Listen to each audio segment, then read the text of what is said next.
My turn? Your turn. Okay. Welcome to another episode of the show. I am Bill Carns, my co-host Dave Champion. Together we are Totally unprepared. If the first 5 seconds of the show was no indication. Last week, Dave, we had a guest on here, Randy Rose, talking about the fair tax. And that we did. That we did. And I have to compliment you on a lot of restraint because you are more well-versed on the income tax than any individual or even group of individuals I've ever met in my life. And you allowed this guy to get his spiel out there. Now, there seemed to be a couple of things in there that didn't quite make sense. We did get an email, a couple of emails, from somebody that was from the Fair Tax Organization trying to clarify a couple of things. Okay. But some of it I didn't even recognize. Let me speak to my restraint, first of all. Yeah. Obviously, any tax that doesn't fulfill the obligations of the constitutional requirements, to me, is dead before it starts.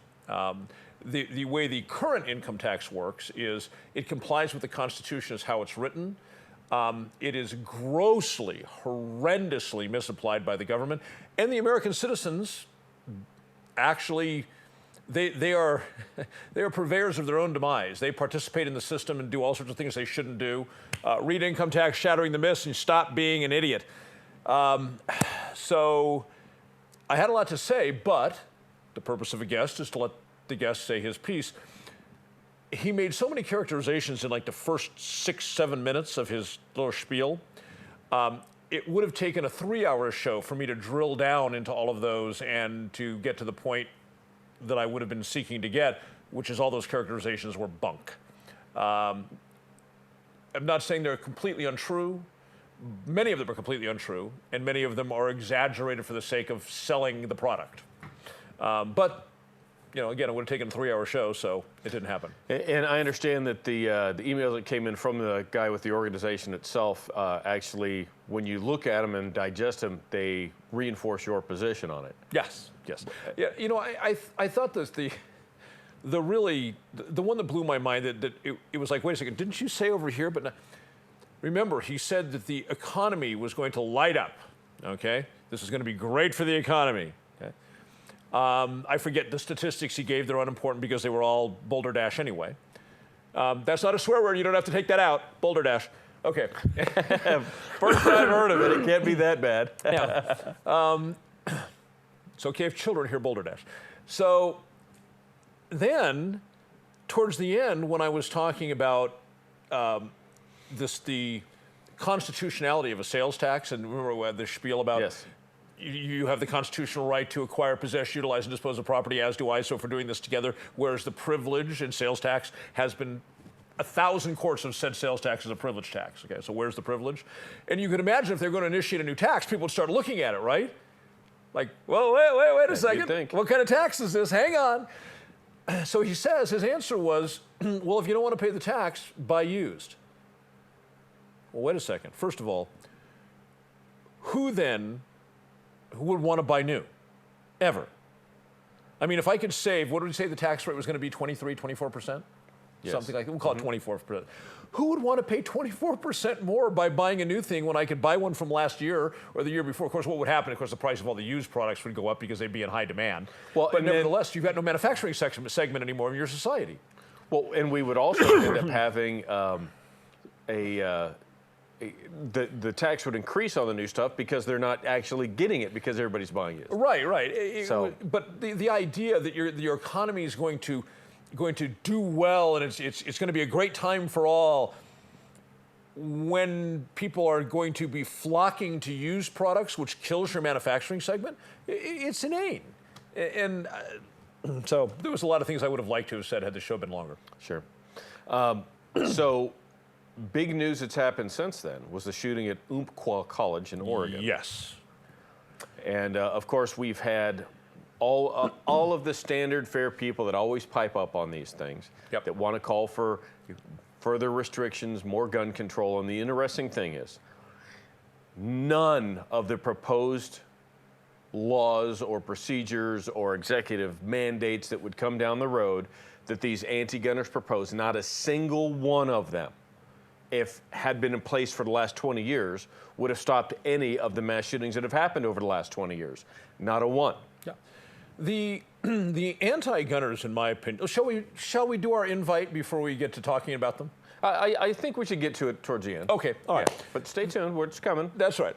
The anti-gunners are completely irrational. And I don't mean that in some sort of a, neener sense.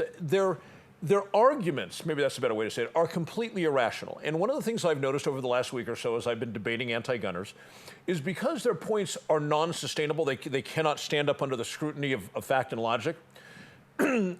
As soon as they say, okay, argument A, here's the anti-gunners argument A. So you say, this ignorant crap again. All right, so you do your due diligence and you start hitting him with the facts and reality.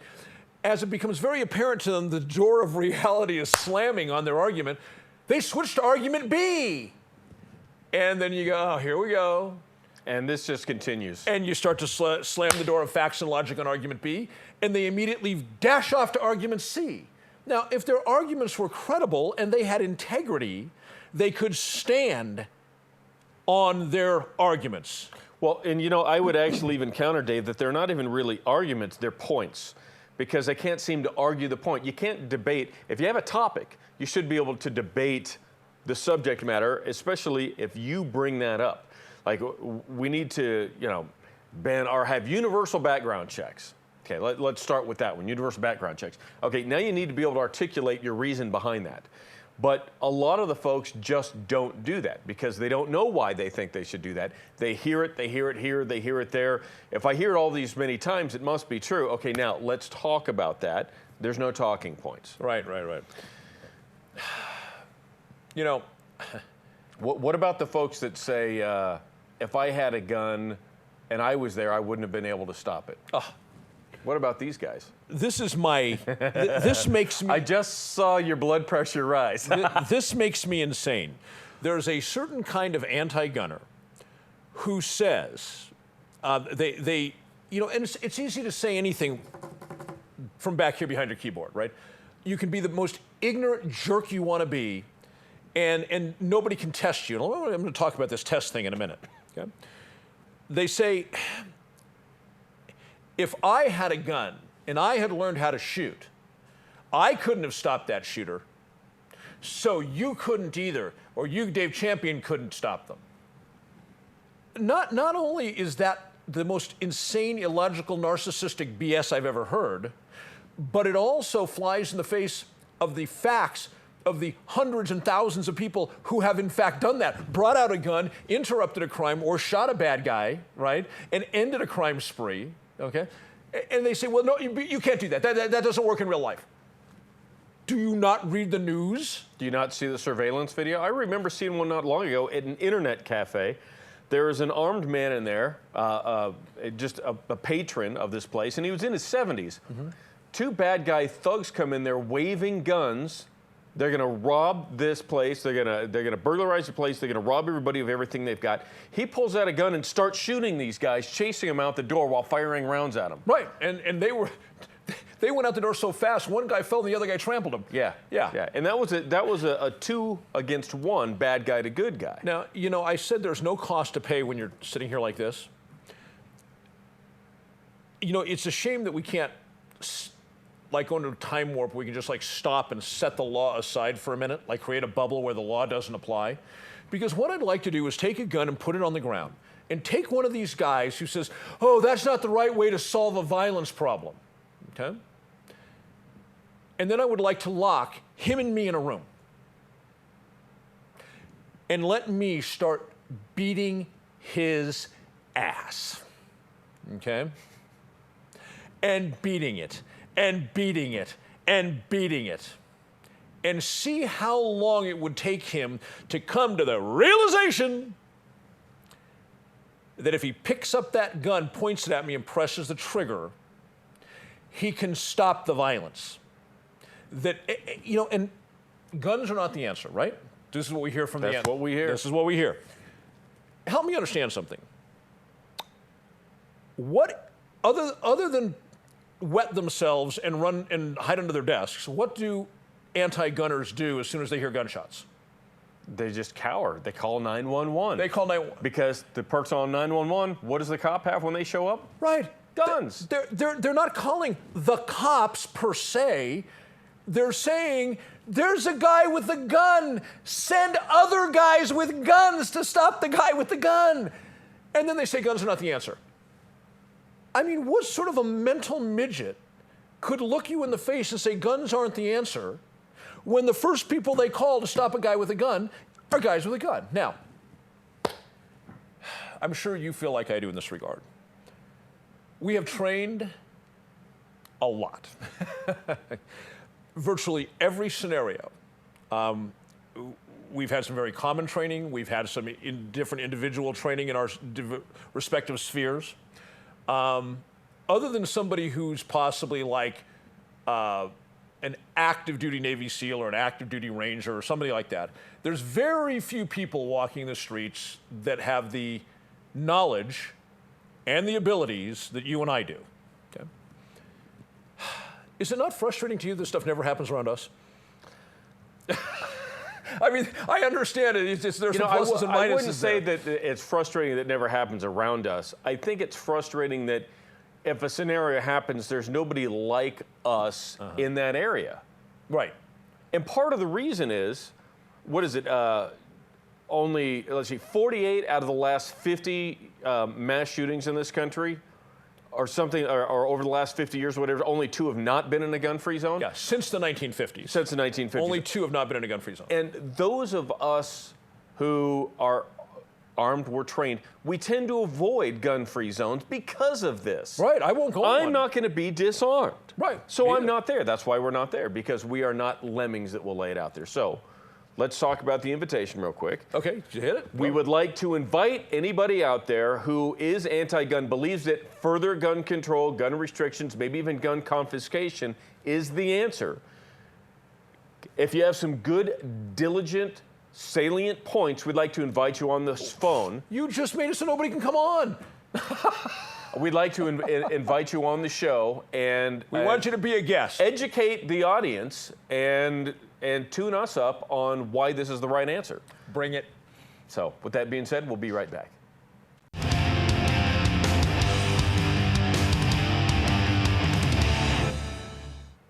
We're back, and it's time for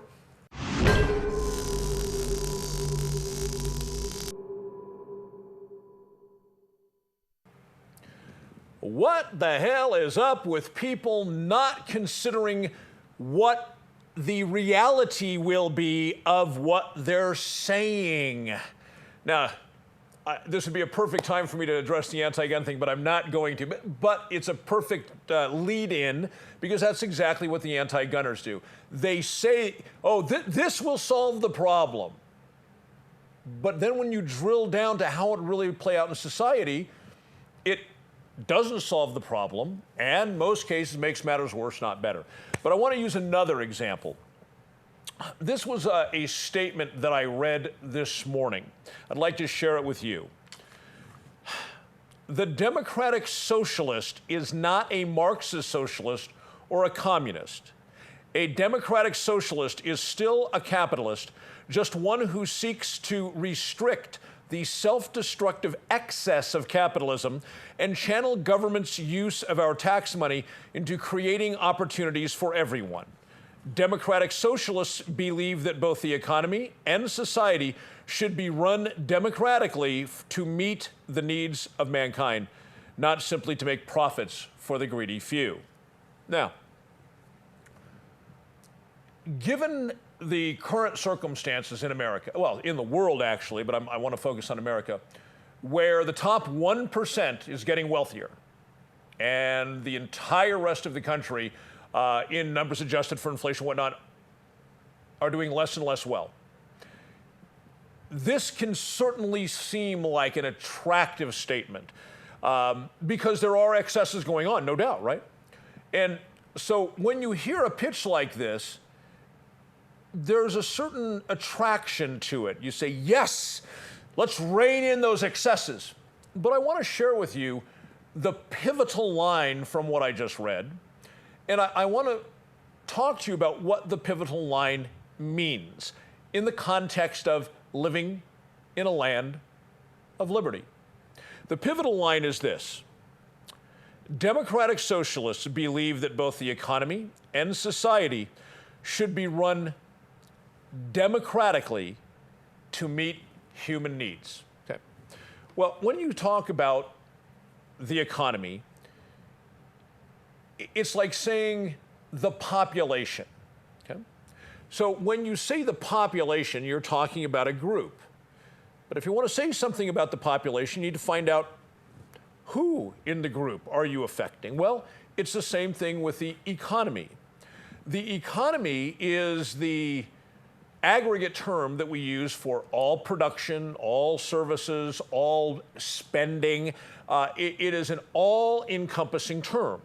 So essentially what it means is if it involves money, it's part of the economy.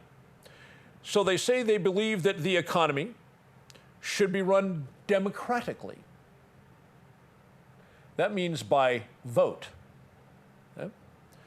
So that means that what you do for a living is not up to you. Because if it doesn't serve the purpose of society, if 51% of the population thinks that that's not the right job for you to have to serve all of society, then you have to be yanked out of that job, which you may love, you may have trained for 20 years, and put in a job that you despise because people determined democratically, they voted that that's not the right job for you. And of course, when they talk about democratically, of course, it never really is because it falls to bureaucrats to implement, so it gets even uglier. It would be ugly enough if 51% of your fellow citizens could tell you what you must do for a living or what you could not do for a living. But when in fact, the way it plays out in the real world is they delegate that to a fleet of bureaucrats, and the bureaucrats heavy-handedly just say, well, I'm sorry, Sarah, you're no longer going to have that job. I'm now going to put you in this job because it's best for society. If you're in business, you know, I've always been of the belief that if it's my money, my sweat, my elbow grease, that I get to call the shots my way. I don't want to abuse anybody, but I put in all the hard work. I had the vision. I provided the leadership. I steered the vessel. And because of that, the rewards are primarily mine. They are, of course, shared with the employees in the form of pay, but the rewards are primarily mine. It has worked this way since time immemorial. It is the nature of human beings. One of the problems with the old Soviet Union was they couldn't keep up economically because there was no initiative. Because if you and I did the same work, if I did work that was exceptional, way above the norm, and you did work that was the norm, we both got the same house, the same car, the same job. That was it. There was no benefit, and there was no benefit derived by the person who was more talented, who was a better leader, who was a better administrator, in some cases a better bureaucrat. So there was no reason, there was no motivation to excel, to do well. And of course, we saw a dramatic difference in the products that came out of the Soviet Union, the Eastern Bloc, from the products that came out of Western countries for exactly this reason. I remember looking at automobiles that came out of the Soviet Union and thinking, oh my God, cars that were like 1 or 2 years old, like who would drive this rattle trap? It was a piece of garbage from moment one. American cars, European cars, well, far, far superior. And it goes back to this ethos, there's no reward for excelling. So imagine if you're in business and everyone but you, well, I guess you get a vote, but if you've got, say in your area, 100,000 people voting, your vote doesn't count for very much. You've got 100,000 people voting, and they decide what the next move for your business will be. You don't get to decide, they will decide. They will decide because it's their decision to decide what is best for society. But you didn't start your business to serve what is best for society. You started your business to be a success. You started your business for self-gratification. You started your business so that you could profit. You started your business so you could have a higher standard of living. You started your business so you could do something you loved. You didn't start your business for all of them. But under this model, they're going to tell you that. Now, what is it that makes the authority of the other 99,999 people, if we use this 100,000 people in the voting area, what is it that makes the other 99,999 people have greater moral authority over your choices than you? What is it that causes them to be wiser, to have the wisdom of the gods, to decide how you should run your business, what you should do with your money, what you should do with your employees, what kind of products you should actually produce, not the ones you want to, not the ones that are going to be profitable, but the ones they demand? What gives them this wisdom of the gods? Not a damn thing, except off-the-chart narcissism. Bill? You know, as you're speaking, I'm thinking about one of the most influential books in the U.S. history, especially since its release, Atlas Shrugged. I was going to say, could we say Atlas Shrugged? And specifically the 20th Century Motor Company. Yes. Now, any of you who have read the book will know this. Those of you who not will learn this. In the 20th Century Motor Company, it comes out in the book that they went under because everyone who was good at a specific job needed to work more hours and work harder than people who didn't to make up for it. Everybody got the same pay and the same benefits. It was just a completely socialist experiment. Right. And it didn't start off that way, but it turned into that and it fell apart. And the big theme of that is the manipulators, the bureaucrats, the politicians, the non-producers were dictating to the producers. Yes. Yeah, which is a big theme of the book. And they were making the hard workers work even harder. And the ones that didn't work very hard had to do even less.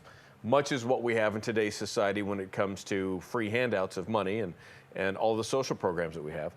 And of course, we're seeing that with this credit card processing company up in Tacoma, Washington. Remember, the guy comes out earlier this year and says he's going to pay everybody $70,000 a year. I saw that. Yes, and he had some people that were making upwards of 60 and above towards the $70,000 mark, others that were making 25 or 30,000. So the ones that were already producing well and had really earned it got, $4,000 or $5,000 a year bump, and the others nearly doubled or tripled what they were making. Wow. And now this guy's living in a garage trying to keep his company afloat. A lot of his processing customers left because they didn't like the idea, because they're business people. You can't do that. You can't have a minimum salary of $70,000. Even for the guy that just got on and he's in training, he starts at $70,000 a year. And as a customer of that credit card processing company, my thought would be, whoa, wait a second. You're paying the receptionist $75,000 a year? That means I'm getting charged more on my credit card rate than I have to. Yeah. So that you can pay a receptionist $75,000. It's nutty. Yeah, and this guy has such a bleeding liberal heart. Rather than reversing the policy and saying, I'm sorry, guys, I overpromised this, I made a mistake, I'm going to have to drop everybody's salaries back to where they were, this last March before I did it. And possibly lose some employees, but gain some customers back. Rather than do that, what this guy is showing, and mark my words, by the way, you owe me a shot of tequila. What we'll end up seeing is that this company is going to fold, and everybody's going to go out of work. Everybody's going to be unemployed. Everybody's going to have to go find a new job because this place is going to fold. Because this guy won't be able. He's essentially burned a bridge. I don't know if he's willing to even try to rebuild to get back across and save the company. And I wonder how the man who's making $40,000 a year at that company, who then ends up jumping to $70,000 a year, who a year later ends up losing his job because the company goes under, I wonder how he's going to feel about that. I can't imagine he's going to be thrilled. I bet he would have rather had his $40,000 a year secure job year in and year out where he could work towards promotion and advancement and higher pay, rather than you get $75,000 for 1 year and then now you're on the street looking for a job. You're right. So this whole idea of mob rule, if you will, has throughout society has always met its limit. And it drives me nuts when I hear Obama on the television talking about our democracy, our democracy. I was actually physically present at his last inaugural address when he was reelected. because I had one of my daughters, her 8th grade field trip, and we went to D.C. for that for a week. I remember. And he actually referred to our democracy and our republic in the same speech. Obviously, someone wrote that for him. And he's a good speech reader, but not writer. You can't have one and the same. It can't be a democracy and a republic. It's not a democratic republic. It is a constitutional republic. It is. I mean, obviously, there's a democratic republic, a democratic component in that we vote for our representatives, and that's what Madison I guess you have the defined as Democratic Republic of Congo. Yeah. But short of that, we'll be back right after these words.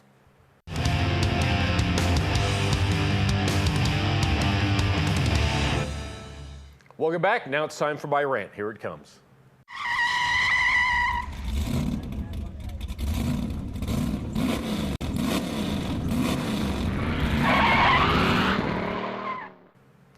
You know what really grinds my gears? When people take simple terms, words, and phrases and find a way to create them to be somehow controversial or insensitive, so we must no longer use them. It used to be that people that would sneak into this country were called illegal immigrants, just plain illegals. Then, about a decade ago, it turned into undocumented workers. Now we're using other silly terms for them. Dave, what's one of the newer terms we're using now? It is refugee, something along that line. So these are some of the things that we have gone to. I got to tell you, I'm sitting at a restaurant. I'm talking amongst some friends. There's a table near us, and the word black was used. And it had nothing to do with skin color of anybody. It had to do with the finish on a firearm. But when the word black was used and a couple other people heard this, they looked over. It's like, oh my God, what are they talking about? We're talking about something that has a color descriptor to it. Can we no longer use the actual word black because somebody thinks that we're going to be speaking of someone of an African descent from many lineage back? Can we do that? Or would it be all colors mixed together to create a common dark shade? Is that what, do we have to describe black now? It gets to the point where we have to describe things long version rather than using a word or a pair of words to actually use it, which is going, folks, backwards. Before the color black existed, it was probably something along the idea of the combination of all colors mixed together to form a common shade.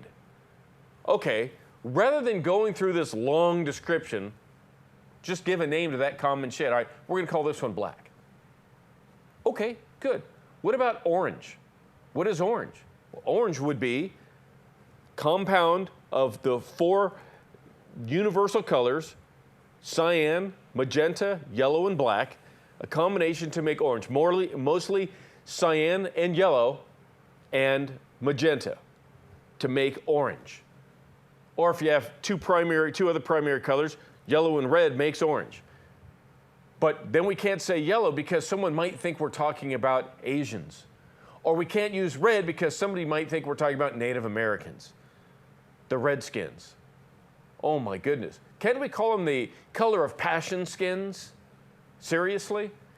It gets so ridiculous. I actually have to applaud the owners and management of the Washington Redskins in Washington, D.C.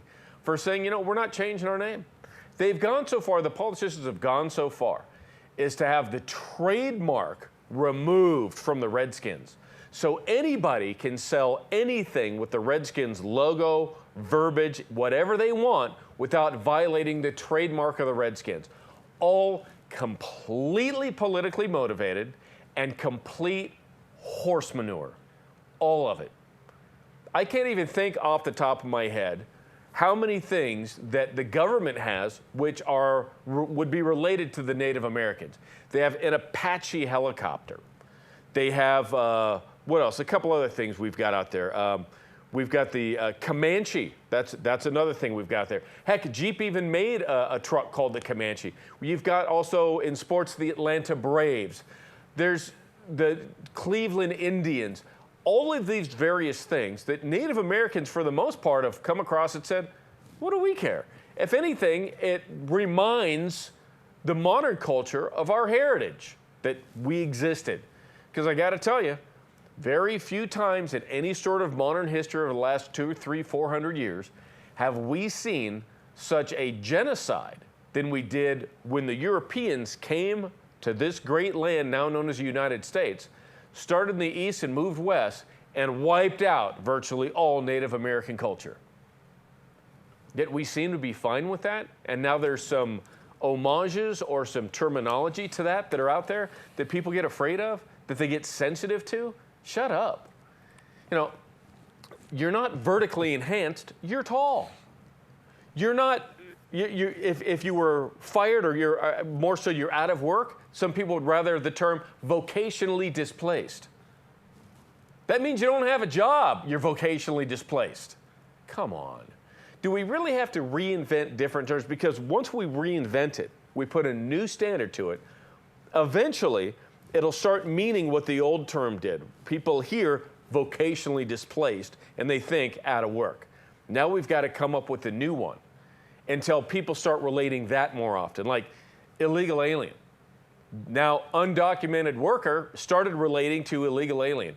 Now it's a refugee, an international refugee, if you will. Oh, let's our heart pour out and bleed to these poor refugees. They snuck in here illegally and are taking advantage of our system, and you and me and Dave, we're all paying for it, one way or another. So, with all this political incorrectness, this garbage that's out there, essentially what it is it's a crutch and a handicap for people who don't want to face facts and don't want to face reality. Instead, they want to have a softer side and make it seem as though it's not a problem, when changing the word, the verbiage, or the terminology doesn't actually change anything in the effect of what we're talking about. Dave, would you have any pet peeves out there on realigned terminology? I've got two stories for you. One about just calling things other than what they really are, as if that changes, as you point out, as if that changed reality, calling them something else. And then the other one about people hearing a word and presuming it means something other than what it does. Oh, sure. I was discussing with an ADA one time some testimony I was going to give, and I was describing what had happened with the suspect on the street. And I said, well, you know, I did a takedown. He was still combative, so I had to put him in a chokehold. Whoa, stop. Okay, what? You performed a takedown? Right. No. On the stand, you're going to say you control the suspect's descent to the ground. And he says, right. And he says, and chokehold? No. We don't use those lines. I'd never heard this before from an ADA. It was like the lateral vascular neck restraint? It was a neck restraint hold. Yes. I applied a neck restraint hold. I'm like, if that's what you want me to say, that's what I'll say, because it's the same thing in the end. It would almost be like you had to have a card. And at that point in time, I controlled his descent to the ground and applied a neck restraint. As it was, I wasn't called. They did a plea bargain. I wasn't called to testify, which was great because I was like, this is some weird stuff. The story about taking things out of context, I used to live in Southern California. And myself and three buddies had gone to the Cheesecake Factory. And you know, I got to say, I love that place, but their menu is 5 times bigger than it should be. Oh, there's literally 400 options. And it's virtually impossible to eat healthy there. They are rated by like the people who judge restaurants for health, like one of the least healthy restaurants. But you're right, the food is fantastic. I had their salmon once. Oh yeah. And a cheesecake dessert, so yeah. I get one contradicted I get their the lightly sauteed ahi on the mashed potatoes with the asparagus. Oh my God. Yeah, good stuff. That's as healthy as I can find right now, right? And it's still not healthy. But I went there with 3 friends. This is quite some time ago, probably 20 years ago at least. And we ended up getting seated out on the patio at a 4-top table, right? It's a square 4-top table. And right next to us, when we got seated, were these 2 black ladies. And they were at a 2-top. Now, were they black ladies or were they of African-American descent? African-American descent. Okay. And the tables were literally, because a very small patio, the tables were literally 5 or 6 inches apart. Yeah. Which is fine. We're doing our thing. They're doing their thing, whatever. So we're there about 20, 25 minutes, and these 2 ladies get up and walk out. Now, we're having fun. We're drinking, right? So we notice they leave, but we don't think anything of it. As you pointed out, we were chatting a little bit earlier today that, 100% of the people that come into restaurants Get up and leave. Get up and leave, right? So we didn't think anything of it. Throughout the history of restaurants. Yes.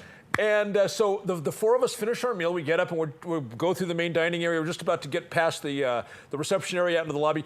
And suddenly these two black women step in front of us. Like they're the cops, like, stop, right? You know? And so one of them says to us, "We heard what you said, and we want you to know that we resent it." What?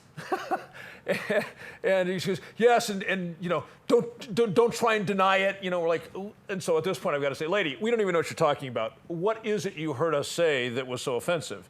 She says, "Oh, well, we're sitting right next to you, two black people, and you were talking about gorillas and barbecues." And I said, "Ma'am, if you would like to go see our server and look at our check, I ordered a drink. It was a house drink at the time at the Cheesecake Factory, called the Flying Gorilla." I said, "I'm more than happy to authorize her to show you the copy of our bill. I ordered a drink called a Flying Gorilla. And as for the word barbecue, we're planning a barbecue this weekend. We're buddies. This is what we do." And so she's like, "Oh, that's what I could expect you to say. You know, I knew you'd try and deny it." So a buddy of mine, the fourth guy, right? He's kind of trailed back looking. He steps forward, okay? This is probably another politically incorrect statement. He has what people often refer to as Negroid features. He had the fuller lips and the kinky hair because his dad was black, right? And he says, ladies, I'm half black, okay? I would not be hanging out with racists. These are like the three least racist white guys on the planet, and you're giving them hell. Did they apologize? Oh, I kind of doubt it, because however long it had been from they left the table till they saw you, they're probably stewing about an hour this. and 20 minutes. Oh my God. Yeah. That's dedication. And and one of them said, "Well, if we're wrong, then we apologize." It's like, lady, I offered you the check to show that I ordered a drink that had the name Gorilla in it. You know, my buddy here who's half black, you know, I have said for a long time, one of the most dangerous things known to mankind throughout history is a woman with partial information and a thought in her head and time to sit and think and stew about it. You know, and I think most women would agree with that, because women do tend to internalize and chew and chew and chew. A guy looks at it, decides what he wants to do, maybe chews on it for 5 minutes, and done. Yeah. Yeah, women tend to chew and chew and chew. It's just different within our genders. Yeah, absolutely. It's pretty much a biological distinction. I don't know if transgender do that though, which is another PC-related thing. I think we have a research project. Maybe we should get another guest. Do we have any transgender people who would like to come on the show? Yeah, let's get all the guests coming in. By the way, we appreciate. I guess I'll hit this in the next segment. Okay. We appreciate some of the things that folks have said about having a guest last week. We'll get into that in the fourth segment when it's more appropriate. But really, to kind of wrap this whole thing up, when we get folks who, as a society, are so transfixed on changing our language and our terminology to suit their softer side, I feel as though we're dumbing down the ability to get things done and relate. Yeah. I really do. And my answer to that is I don't play. Okay, good. All right, folks, we'll see you back right after the break.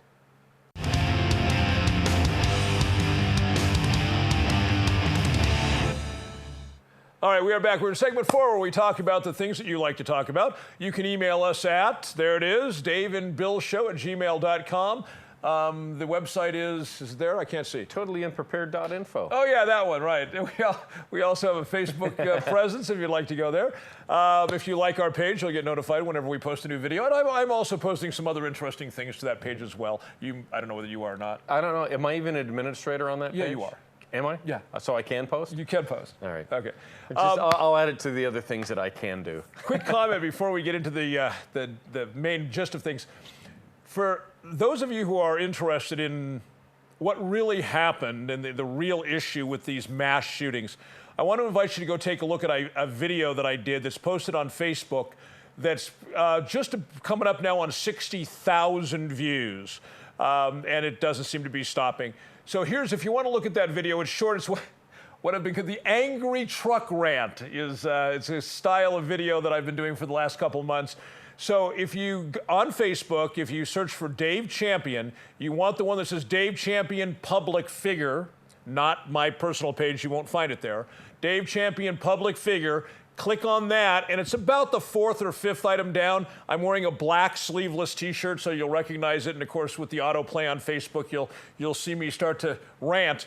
It is a rant. It's about 2 minutes, not very long, and it has taken off like wildfire. So you might enjoy that. Just be aware. Yeah, do not watch it with children in the room. You need to be a fan of words containing 4 words and sometimes conjoined words of 4 words. And it actually does support the message. It's been shared like 2,000 times now. Yeah. Plus, we want to thank everybody. You know, we had a guest on last week for the first time. And I've been stopped around town a couple times. I've gotten a couple of Facebook messages and things that people didn't necessarily agree or disagree with the guest, more so isn't the reason I'm bringing this up, but they actually liked that we had a guest. So we're going to try to incorporate that in a little bit more often. This is our 40th show. Wow. So already. in 40 shows, we've had one guest on. Maybe we'll try to have another one. How time flies. Absolutely. Yeah, well, we started last December 14th. If you'd asked me, I wouldn't have even come close to 40. Yeah, 40 shows. All right, let's talk about something else. The issue is this. We want to talk about police hiring and police training. Oftentimes we are critical of law enforcement. This isn't so much being critical of law enforcement as deconstructing what they've been doing and suggesting what they might do. And we come to this from a position of having both worked in the industry. Yes, and understanding both street cops. Yes, and how the process has inherent shortcomings. I want to kick off by suggesting that in 40 years, I'm just choosing that arbitrarily as a somewhat modern time frame, okay? In 40 years, there has been one change to how, we'll call it big city law enforcement because, of course, little podunk places, they all have their, well, shucks, I've known Ed since he was a boy. Yeah, he can work here. So talking about agencies that have a little bit more procedure to them. In 40 years, there's been one change to how law enforcement has been hired. And it was a technological change, the polygraph. Yeah, the addition of the polygraph. Yeah. Right. Which, in my opinion, has not been used to great advantage, but I suppose. But it is, nevertheless, the only change. There is the written application you put in, physical agility, written test, physical exam, psych test, and the polygraph, and general background, okay? Those are the elements that have been in there for about 40 years. Mm-hmm. Okay? So, and it doesn't seem to be producing outstanding police officers. Now, there are outstanding police officers. Yes, we know some. Yeah, absolutely. The blind squirrel finds a nut every now and again. Yeah. But in light of this, the folks that they are, sometimes you get good cops. But oftentimes those what otherwise would have been excellent police officers are ruined by the system. Are ruined by the system and the entire society, I guess, of the department or the squad that they're on. Mm-hmm. Yeah. I'm glad I left when I did because, I'd like to think that my ethos was strong enough that I would have remained who I was throughout. But I can't say, I don't have a crystal ball, I can't say that. I mean, perhaps it would have worn me down in time.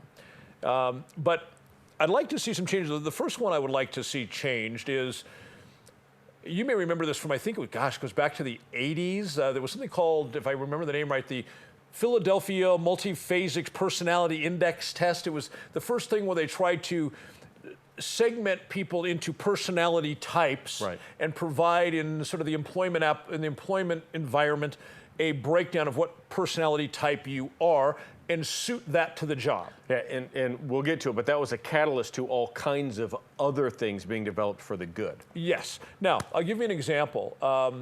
The restaurant chain, The Outback, very successful, okay? I don't think people are aware of exactly how financially successful they are because they're always under the radar. They have good food, you know where they are if you want to go there. But and they don't exist in Australia. and you don't ever hear about them. They're not in the news or anything like that, but I had some friends that were senior management there, and that place is not going to dead. They make bank. Their servers take the modern version of that MPII, whatever, okay, that test, the far more sophisticated, more modern version of that. If they don't come in within this one narrow slice, they don't get to work there because the company has determined people who are that personality type do the job exactly how Outback wants it done, okay? Now, why don't we have that for police officers?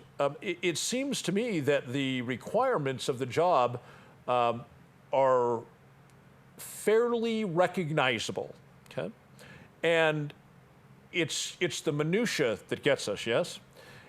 Why not, when people come for a job, say, we have determined in order to do this job correctly and lawfully and have a proper demeanor, proper state of mind, execute the laws without being unduly violent and so forth. There's this one particular, we take the whole spectrum of human nature, this one narrow one is the one that excels at this work. So we're not going to hire anybody except the kind that excels at this work. It seems to me that is way overdue. And you know, Dave, there's also a failure in standards. For instance, there's a number of smaller departments that don't even go through that. If they want to hire somebody, they just make it easy to hire them. For instance, I actually, once I left being a police officer in Las Vegas, a few years later I moved up to Northern Nevada, and I applied and went through the testing process for a county sheriff's department up there. And I was the only one who was testing who had any experience. And I did very well with the physical, the written, the interview, the psych program, all of that stuff. But I didn't get offered a job. And when it came down to it, and I later was living, I actually went up there and I tested, and I moved up there about 6 months later. When I was living there later, after about a year, I ended up being friends with a guy that was a police officer up there. It was a retired colonel out of the Air Force. And I told him the story. He goes, oh yeah, I remember that testing. We knew who we were going to hire. The rest of you guys were just going through the exercise. That's that small town thing I was telling you about. I understand that the Nye County Sheriff's Department here has done some of those things as well. I understand there's no longer a written test. I understand that for promotions, it's essentially, I'm deciding that you're going to get promoted. I understand that with some of the new hires, there's some other things that we would see as those standardized things that you named that aren't even in existence anymore. Yep. And the reason that we have that is there's very few departments across the country that have received law enforcement accreditation standards.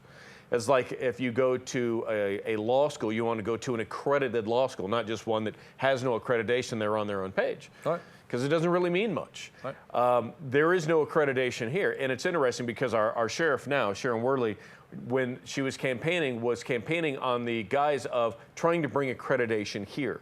Now, I don't know if she's worked towards that, but certainly the way that if some of these things are in fact true, they are steps away from that accreditation, steps away from credibility. The accreditation was just a sales pitch.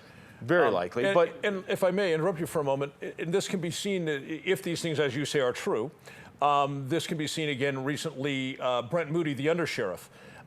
In the erstwhile Dave Champion show, I talked about the fact that the Nye County Sheriff's Department was purchasing his passage through a private academy in Las Vegas by putting deputies through that academy, which cost 4 times what the academy in Reno cost, and obviously far more than their own academy here. Yeah, and that's all interesting because I know they've had an academy here as well. Right, they run academies here, and then when they don't want to run here, they've typically sent deputies up to Reno, but they paid 4 times as much to pump 4 times per candidate, I should say, to run them through a private academy in Clark County. And I said on the show that I felt confident what it was is, hey, look, we're going to give you all this money. You have to make sure that Brent Moody gets through. That's the trade-off for us sending you all these deputies at this inflated price we don't have to ordinarily pay. And it turned out to be true. Brent Moody went there, and he failed out of the academy. But the academy let him stay in. He would still be in, except Post up in Carson City got word of it. And Post called the academy and said, if you want to keep your accreditation, he's gone. Wow. Yeah, I mean, the academy had to be told. He failed. Throw him out because Sharon had bought his way through with that academy. Interesting. Well, and that, not that I intended to get on, for us to get on this rant of any kind, but just that each department can set their own standards unless they are bound by accreditation. Then they have to go by more of a national standard. So when it comes to these things such as psychological backgrounds or just the written test to try to find these personality profiles, the Philadelphia named whatever it was a mouthful, that actually was the catalyst to many of those. It's like a number of organizations looked at that and said, that's very interesting. Then they looked at it, and it's been improved upon and improved upon and improved upon over the last 30 or 35 years to where there's some excellent personality profiles out there. Yeah. And by the way, the early ones with law enforcement, the personality profile the model that they hit was exactly the same as when they tested felons. That was the, it's interesting because I would think that LAPD demanded that the company in Philadelphia make changes so it wouldn't come out that way anymore. I would imagine that would end up making a good investigator, because if you're thinking like a felon, then you're probably going to be able to, think along with them, maybe even get a jump or two ahead. I have However, a relative. there might be some downsides. I have a distant relative, a somewhat distant relative, who used to be a dirtbag when he was younger. And I got to tell you, this guy can predict all kinds of crimes that people are going to do, what they're about to do, just because he lived in that society. Right. He's been cleaned up and married kids, everything for many, many years. But when he was younger, man, he could really put that together. Once you've lived it, you never lose that insight. Yeah, sharp guy. All right, well, folks, thanks for staying tuned. Please, again, go on there, send us your emails, check out our show on totallyunprepared.info and also on Facebook. We'll see you next week. Bye-bye.